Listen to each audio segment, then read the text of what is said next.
Kia ora mai tātou, mihi nui kia koutou, ki te rangarawa, rau ko papatūnuku, tēnā rā, ki te mana whenua, mihi mahana kia koutou. Ko Melissa Clark-Reynolds tōku ingoa, ki te kaiwhakahaere titiro a mua te mahi. It's an interesting one in terms of what I do these days is I work as a futurist, and when I was 5, I went to primary school like everybody else, only at home there were a number of languages that were played with and spoken, and I got to school and I came home from school apparently on my very first day, and I said to my mother, "Are there other languages?" And my mother said to me, "Oh, well, there is a native language called Māori." And she phoned the local marae, and she was too whakamarakaua herself, but she shoved me through the front door. And I spent the next sort of pretty much 15 years of my life as the Pākehā girl at Kapahaka. And it gave me an extraordinary insight into a lot of things, but one of them was that Auntie Ruby, who used to pretty much smack you around the head for anything, would regularly say to me, "Te tiro whakahaere, te tiro whakamoa." And what she was really wanting to remind us of is that when we think about the future, the best place to think about the future is actually by looking at the past. And that's the antithesis, perhaps, than the way that many of my colleagues who are futurists think.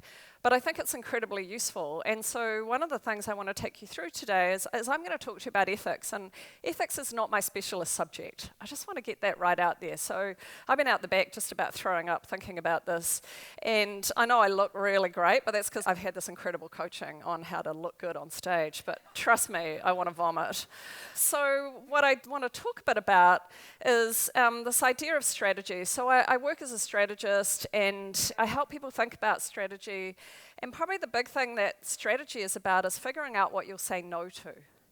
And we often think about strategy as being how we might build some great big to-do list. And there's a guy called Roger Martin who wrote a book called Play to Win. If you haven't read it, it's really worth reading.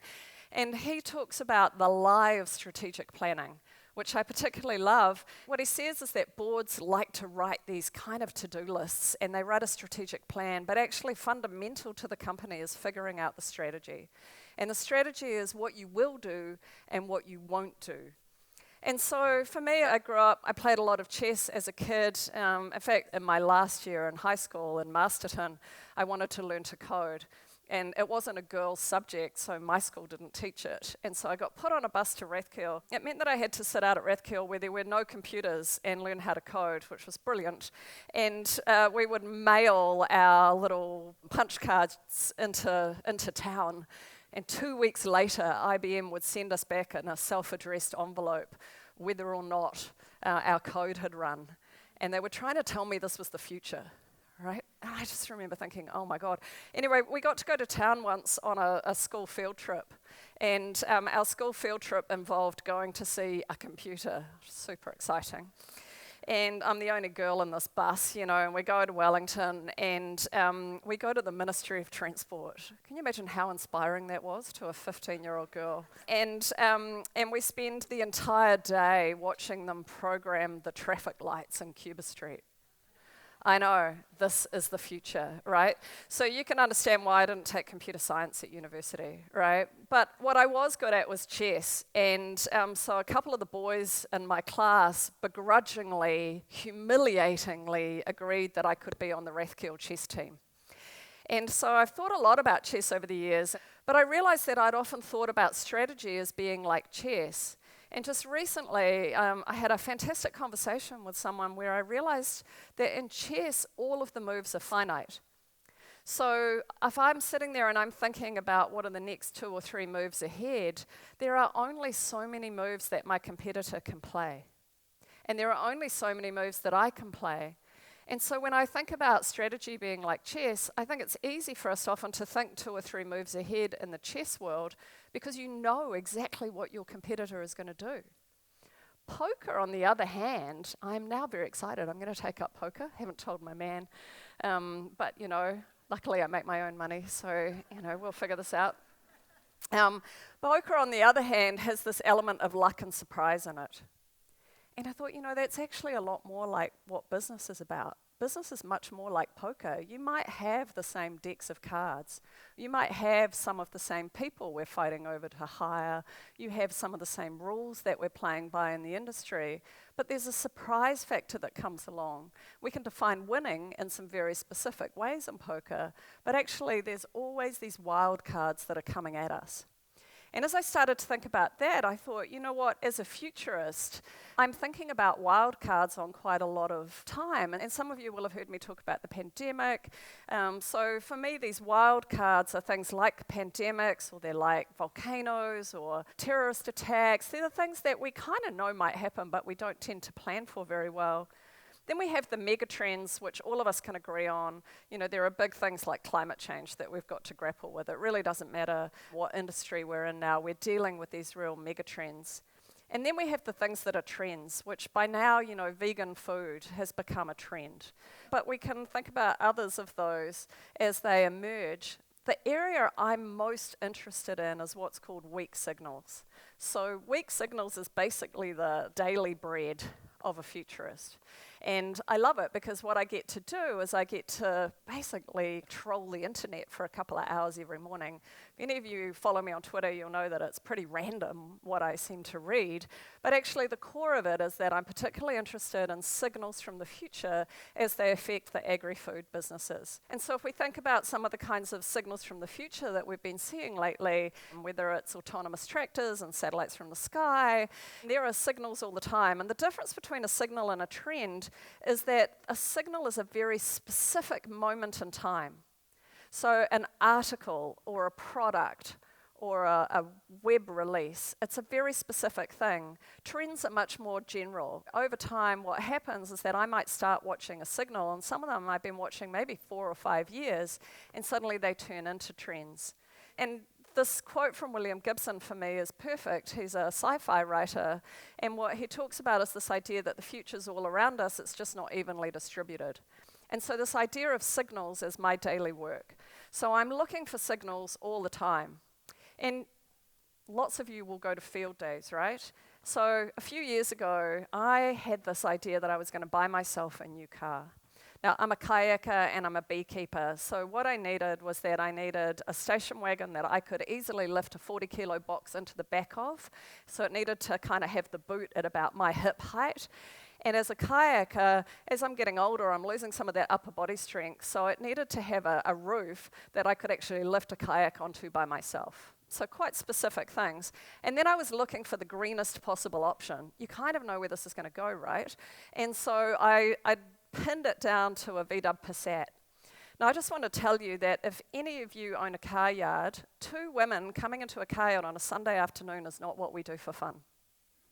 Okay, so we are looking to buy a car, right? But do you think anyone could talk to me, right? Unbelievable. Anyway, I looked it up and I was like, great, VW's going to be at field days. Poor little kid, he just didn't see me coming, right? So there was this gorgeous wee thing, and I especially hunted down the youngest looking sales guy I could find. And I chatted him up a little, and I knew it was end of quarter, right? Do you know, so if you're in sales, like the end of quarter really matters, and it turns out it was his first quarter. And I've got another friend who's a farmer who was there, and like she looks like Uma Thurman, right? But she has no idea, and she was wearing the smallest shorts you've ever seen and red bands. And she got in one side of this VW, and I got in the other. And then this poor guy, we like smacked him with every fact about this car possible. And I basically beat him down until he cried. And then I was like, yeah, I'll take the car. And he just was so relieved to get us out of that car, right? About 2 weeks later, having bought what I thought was the greenest car on the planet, turned out to be lying bastards. I was so upset. I just was devastated. I still love this car, and in fact, it's still got way better fuel efficiency than my previous car, but I drive it now with a little bit of sadness, even though I loved the car, and it still meets all of the specifications that I had. And I thought about how these scandals come along, and they're signals. It wasn't just seen as, oh, that board are lying bastards, but it was a scandal. And then one of the other ones I saw just recently in the food industry was when Ireland decided that Subway bread had to be classified as cake because the sugar levels in it did not meet the Irish regulation requirements to be classified as bread. And this is a signal. Do you get this? This isn't a trend or anything else. These are signals. And when I see these signals, I start thinking, I wonder what's going on. And then I start to think about what's going on about meat. And a couple of years ago at the Retail Meat Association annual conference, there was a big discussion about plant-based meat. And then just after that, I was at the annual meat industry conference, and we had an incredible presentation from a scientist from CSIRO from Australia. And what he did is that they had taken genetic material from like people all over the world. And what they'd done was that they were trying to identify the genes that liked the taste of meat. And I thought this was very interesting. And what they found was that in the northern, like far north, which if you look at me, you can kind of figure out I'm basically Scots, which means I'm basically Viking, right? You know, vegetables, maybe a bit of seaweed.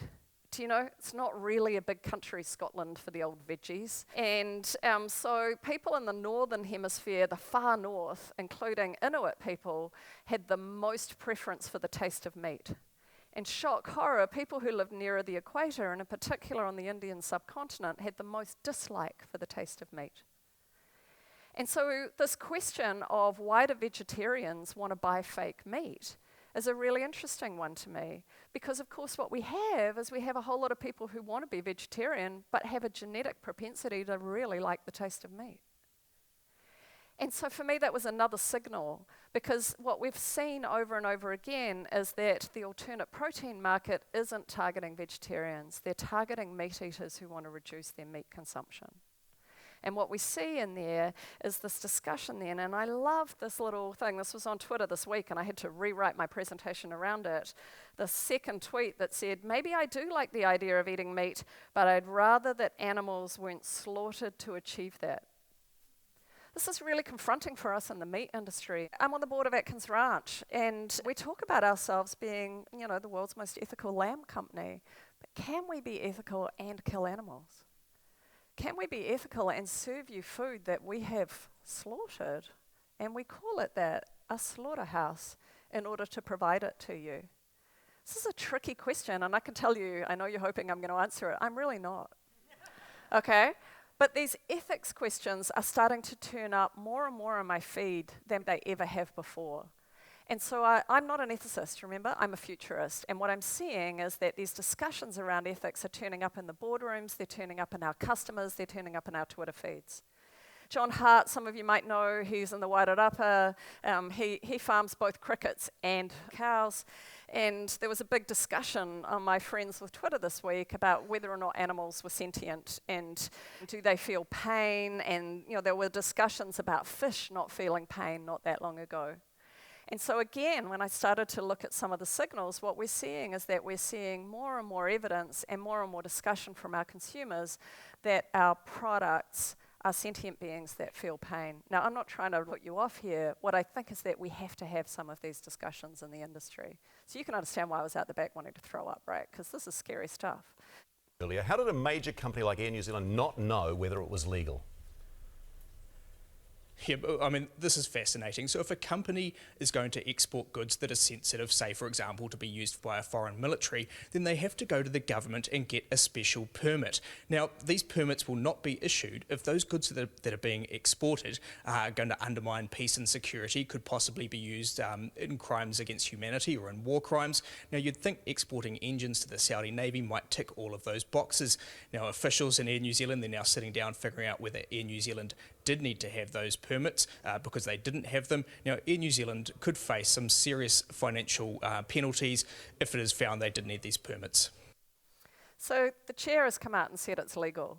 But what I found really interesting was that interviews with both the current and previous CE who said that they knew nothing about these contracts, the reason they said they knew nothing about these contracts were that they were within the delegated authorities. And I thought about my role as a company director, and I thought about how many risk and audit committees I've sat on, and how many risk charters I've written, and how many statements of risk appetite I've written. And I thought, this is just like what's been happening with risk. Maybe 20 years ago with risk, we just talked about how to dampen it all down. And our role as risk managers was to prevent anything risky from occurring. And what we've seen in the risk management industry is we've seen that move to this idea of risk appetite and the idea that maybe as boards, we want to empower the organisations we work with to take risks in the areas that we think are acceptable. So what if, as a board, we decided instead that we would use our ethics statements to empower people instead of to define what they couldn't do? Would we perhaps approach our Treaty of Waitangi obligations in a different way if we thought about it being our role as boards to empower our staff to do that? Or to take climate change seriously and to think of our failures to address climate change as an ethical issue rather than some other kind of compliance or branding issue. We might look to companies like Patagonia who have really used their statements to empower their staff and to think about what it might be like to have an organisation that was driven by the ethics that they say. And so here I am again, I look at these mega trends and I think there are a few that we in New Zealand need to start keeping a bit of an eye on. One of those is modern slavery. And in particular, our dependence on superphosphate and where it comes from in the world. The signals around this are becoming louder and louder and louder. And it's at our peril, to me, that we ignore them. Equally, we see things like, bobby calf issues. What will it mean for us? And I know for me in the meat industry, we're hoping to address it through sex selection. We're hoping to address it by creating a veal industry in New Zealand. But what if we did think about how to be better by using our ethics rather than using our ethics to stop people from doing things? So I leave you with this question. Thank you.